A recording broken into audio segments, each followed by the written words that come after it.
Okay, this game is called Taluva, published by Rio Grande Games, and this one was created by a fellow named Marcel Andre Casasola Merkel, although I was probably just destroying his name.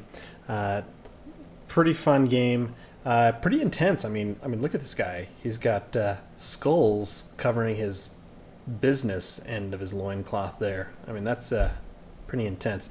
The game is basically set up as if you were an island. It's a tile laying game. It's pretty straightforward as far as tile laying games go, but what sets this one apart is that it's actually a tile laying game that you can actually build up as well as out. So I thought that was kind of interesting to see it done in a different way. But the idea of the game is pretty much the same as any other tile laying game that you're going to play. You're going to place a tile and place a guy on it to move things around. The game is made up of lots of different tiles as your main component, really. Like, for example, here. They have a different shape to them than you'd usually see. Each tile has on there one volcano area, because it's split into three parts. One part is a volcano. This one has a clearing and a jungle. Once again, this one, here's your volcano. It has a lake and another clearing. And then the final two things, here's your volcano. You have rock and sand. So those are the different variations of tiles that you're going to see in the game. And like I said, it's very simple to play. It all comes down to placing a tile in place and then placing a guy on it. So let's say we're playing with our... Oh, I'm sorry. I'm jumping ahead of myself. There are three different types of buildings in the game. It's for 2 to 4 players. It's a pretty fast game. It goes about 30 minutes or so to 45. Really not all that complex to learn, and it's fun to play. There's 3 different types of buildings. There is your basic hut. Looks like that. There is a temple, which looks like a more elaborate hut. And then a tower, which looks like a tower. So the whole point of the game is that the default is you play until all the tiles are gone, but there is a premature win condition if you place all of 2 types of your buildings on the board. So all your temples and all your towers are on the board, or all your temples and all your huts, or all your towers and all your huts. Those combinations, if you have all of 2 of your building types on the table, then you win. Okay, so here's your basic play. First player puts a tile down, puts a guy on there in one of those 3 areas. You can't build on the volcano because then your building would be destroyed. It's not very smart if you did it that way. Okay, then the second player comes in and they're going to place their piece in here like so, and they're going to take their little hut and they're going to place it right there. Okay, so they got that on there. And then your third player comes in and they're placing their piece. They're going to go something like that. And they're going to take their guy, their little hut. The hut is always your basic unit. You put it on there first. You place your thing on there and then you place your huts. Huts always go on level 1 unless you use a special way to expand. We'll get into that later. So let's say everybody's taken a turn. It's the red's turn again, and they're going to place their next one. Now this is where you can build up instead of just out. We've done just kind of an expansion out from this point. If you line up your volcano with another volcano on the board that doesn't overlay the same way, I mean, it can't be a perfect fit on top of each other. Like if this is your piece, you couldn't put another piece directly on top of it. That's an illegal move. It has to cover at least some part of 2 tiles and not have any empty spaces below it. So we'll say we're going to take this one and we're going to place it down right here. Okay. Now the red player gets to now place their building. They have 2 choices at this point. They can either, let's see if I can zoom in on this a little bit.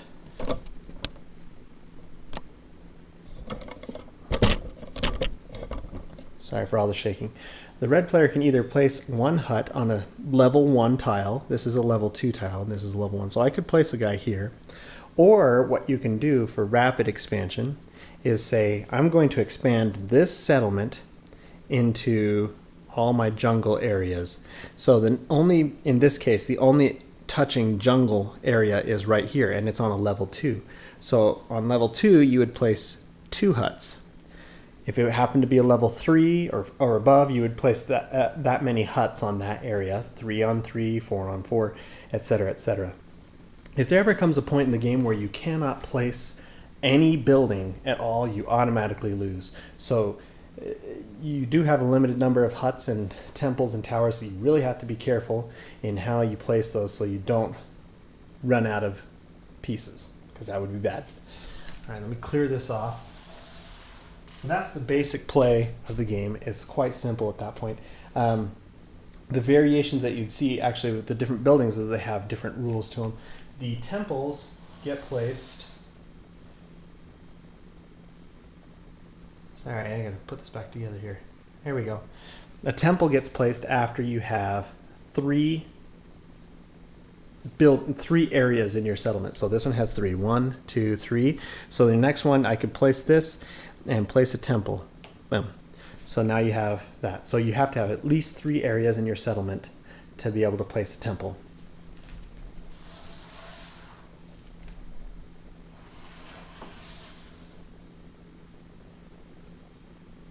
Now the towers have a different rule to them. It doesn't matter how many areas you have, but towers can only be placed on the 3rd level tile. So in this case, we already have level 1 and level 2 with 2 little huts on there. So in my next expansion, I could put down a level 3 tile, and I can place my tower on the level 3. Okay, so those are the rules and how you'd place those towers in place. So with any, the whole point of the game is that there's volcanic eruptions that are making the board go from flat and raise up higher in the ground. So in this sense, what you'll see in here is that a lot of times as you play, you're going to be covering up settlements. So let's say you had this existing settlement right here, and there's one little lone red settlement right here. A person on their next turn could come in and place a tower, place another piece, and they may want to try and cover it, but they can't cover that because it would completely wipe out a settlement. You can never completely wipe out a settlement. However, in a situation like this, where we have 2 pieces or 2 areas in this settlement for the yellow player, we could bring another little tile in and wipe out part of his settlement to build it up, make it a little bit taller. And that's legal because you didn't completely destroy. There's still that yellow piece in there, and it's not completely gone. So the yellow player can continue to expand, but that is one of the dangers. So it's really kind of hard to get your temples in place because somebody might come in and completely wipe them out. So like I said, you play this game until you have all the tiles are gone, and at that point, whoever has the most temples in place wins. If it's a tie, you go whoever has the most temples and then towers. And if that's still a tie, then you go to huts. But more often than not, what I've seen is that the game ends prematurely when somebody has 2 temples, or there's 3 temples, all 3 of their temples and 2 towers in place. That's usually how I see the game ending. The game is, like I said, it's unique and I think fun because you build. There's a lot of freedom in how you build this up. This is a perfectly legal example of a game board where you actually have a missing space in here. The only rule is when you place a tile, it has to have at least one adjacent edge up against another adjacent edge on the board. So you can build your island pretty much however you want it, with lots of variation in it. So you can have gaps in your map, and this one only has 2 levels right here. This one's already gone up 3. You can go up to as many tall as you want. You could get 6 levels tall. Sometimes that happens. Very rarely. Most people will stop at 3. There's a few other rules about wiping things out. You can't wipe out a larger building like a temple or a tower. If those are in place, you can't knock them out with expanding taller. But basically, it's a fun, easy game to learn. Like I said, 2 to 4 players. It's a relatively fast-moving game, so you can get through it pretty quickly.